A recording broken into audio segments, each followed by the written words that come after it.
Nabi bersabda dalam hadisnya, "Man qutila duna nafsihi fahuwa syahid." Barang siapa seseorang yang terbunuh bighairi haq, tanpa ada kebenaran, dia dibunuh karena membela dirinya, maka dia termasuk orang yang syahidul akhirah. Di akhirat dihitung sebagai syuhada. Itu kalau bela diri. Bagaimana kalau dia membela waris Rasulullah? Bagaimana kalau dia bela darah daging Rasulullah? Demi Allah kami bersaksi pada malam itu mereka begitu luar biasa, tanpa ada niat sedikit pun mereka untuk menyerang.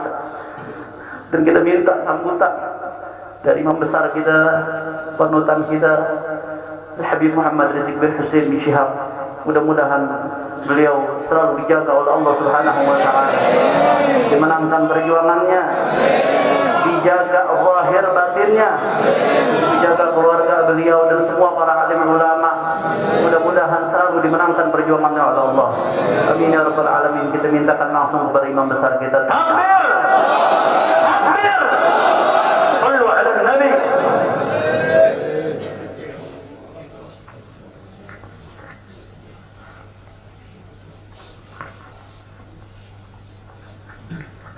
Assalamualaikum warahmatullahi wabarakatuh.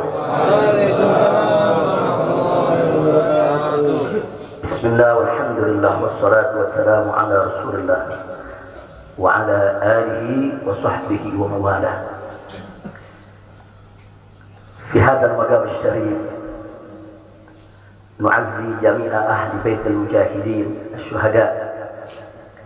أعظم الله أجركم وأحسن الله عزاكم وغفر الله لأمواتكم أجمعين وكتب الله في قلوبكم صبرا جميلا آمين يا رب العالمين.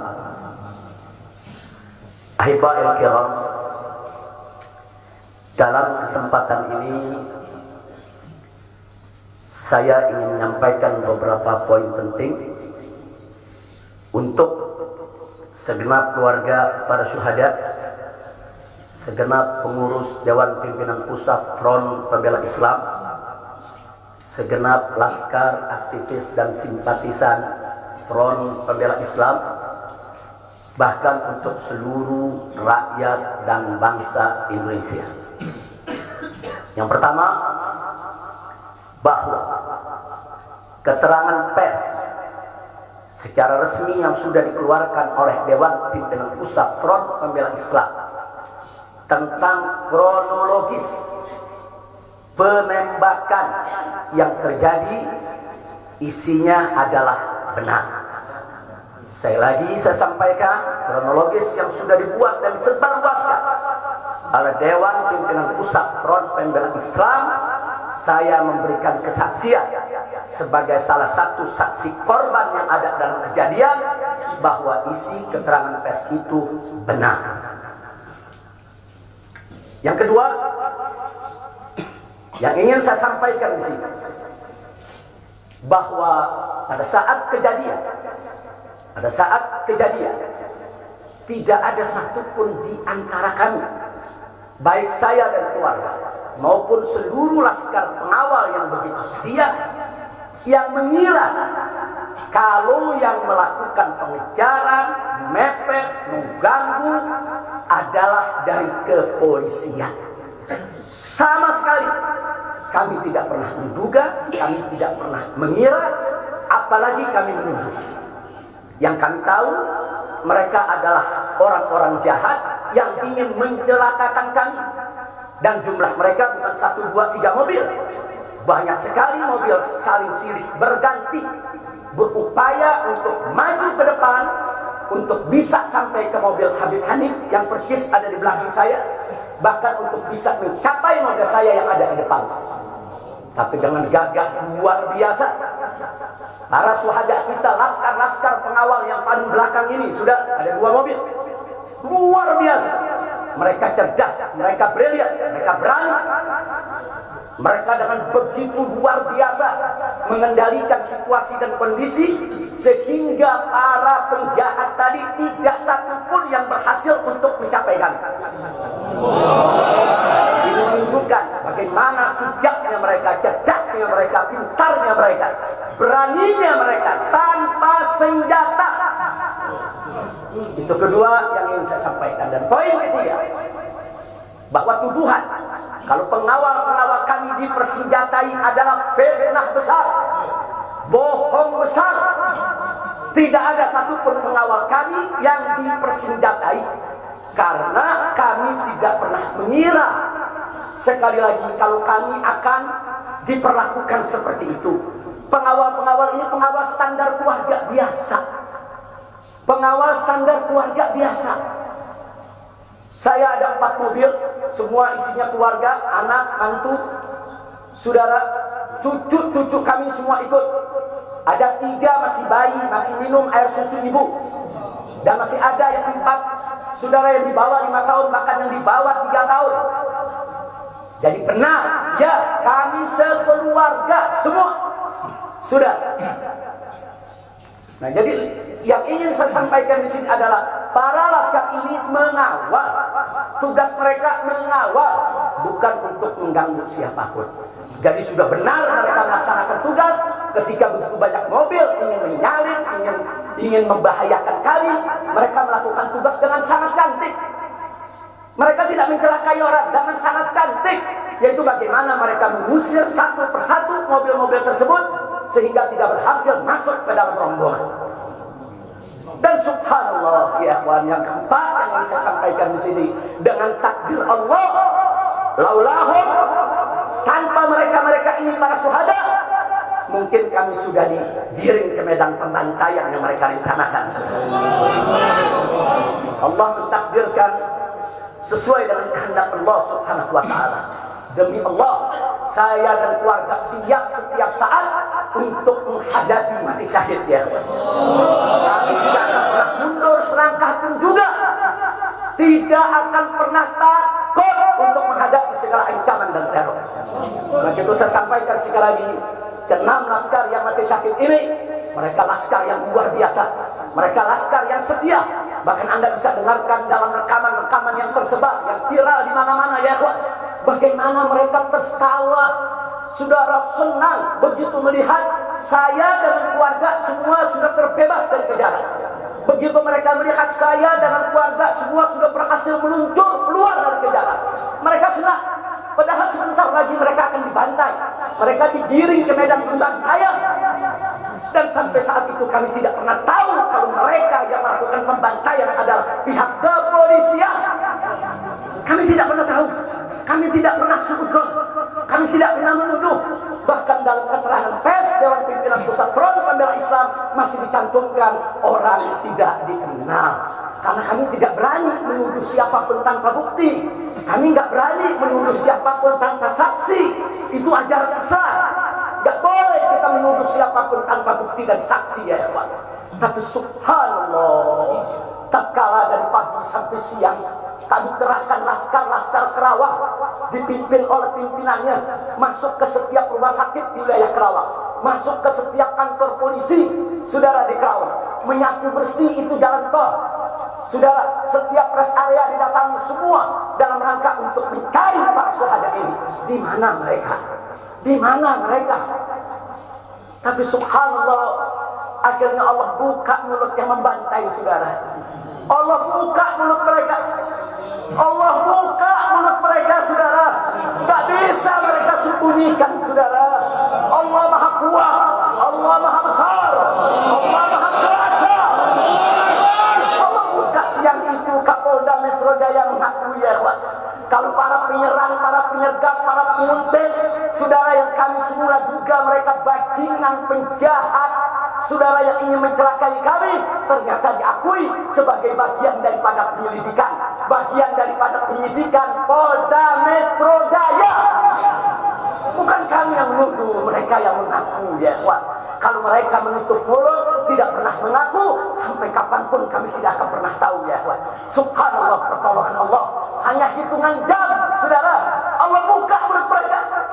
Padahal logikanya kalau mereka menutup seumur hidup pun kami nggak bakal tahu, ya Pak. Tapi Allah Maha tahu, Allah Maha berkehendak. Allah buka mulut mereka, saudara. Allah buka pengakuan mereka, saudara, sehingga sekarang menjadi terang benderang siapa para pelaku penjahat itu, saudara. Ini poin-poin penting yang ingin saya sampaikan. Dan semalam saudara kita sudah membentuk tim untuk memeriksa secara utuh bagaimana kondisi daripada 6 jenazah syuhada kita. Saya sudah mendapatkan laporannya secara lengkap.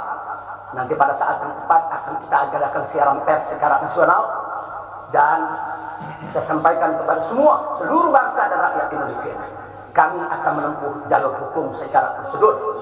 Kami akan kejar siapapun yang terlibat dalam pembantaian ini. Kami tidak akan biarkan mereka tidur tenang sampai mereka lari ke lubang semut. Kami tidak boleh. Maka itu saya minta kepada seluruh rakyat dan bangsa Indonesia, tahan diri, sabar. Kita hadapi dengan elegan. Kita tempuh prosedur hukum yang ada. Karena kalau prosedur hukum ini ditempuh dengan baik, insya Allah semua akan terbongkar ya.